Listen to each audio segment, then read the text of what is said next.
પાટણમાં આંતરરાષ્ટ્રીય મહિલા દિવસ નિમિત્તે મહિલા સંમેલન યોજાયું. જિલ્લા મહિલા અને બાળ અધિકારી કચેરી દ્વારા કન્વેન્શન હોલ, ઊંઘુ યુનિવર્સિટીમાં કાર્યક્રમ. મહિલાઓના સશક્તિકરણ અને કાયદાકીય હકો અંગે આપવામાં આવ્યું માર્ગદર્શન.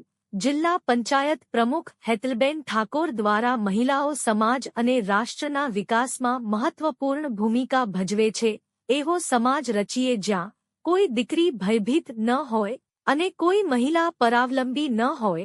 સરકારની વિવિધ યોજનાઓ હેઠળ લાભાર્થીઓને ચેક અને હુકમનામા વિતરણ કાર્યક્રમમાં જિલ્લા કલેક્ટર તુષાર ભટ્ટ સહિત અધિકારીઓ અને બહેનો મોટી સંખ્યામાં હાજર રહ્યા. રિપોર્ટર અનિલ રામાનુજ. મારું નામ પટેલ મેશ્વા નિલેશ કુમાર છે. આંતરરાષ્ટ્રીય મહિલા દિવસની ઉજવણી નિમિત્તે પાટણ જિલ્લામાં મહિલા દિવસની ઉજવણીનો કાર્યક્રમ કરવામાં આવે છે. હું માંડોતરી ગામની બાલિકા પંચાયતની ઉપસરપંચ તરીકેની કામગીરી નિભાવું છું. બાલિકા પંચાયત એ ભારતમાં દીકરીઓના સશક્તિકરણ અને તેમના નેતૃત્વના ગુણો વિકસાવવા માટે એક અનોખી પહેલ છે. ગુજરાત આ ક્ષેત્રે દરેક દેશનું પ્રથમ રાજ્ય બન્યું છે જેણે આ નવતર પ્રયોગો સફળતાપૂર્વક પાર પાડ્યા છે. આજ રોજ અમે જે આ મહિલા સંમેલનમાં આવ્યા તેમાં બાલિકા પંચાયત વતી મને કલેક્ટર દ્વારા ટ્રોફી આપવામાં આવી છે.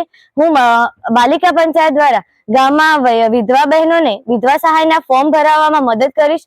તેમજ બાલી દીકરી યોજના અંતર્ગત દરેક દીકરીને યોજનાના ફોર્મ ભરાવીશું.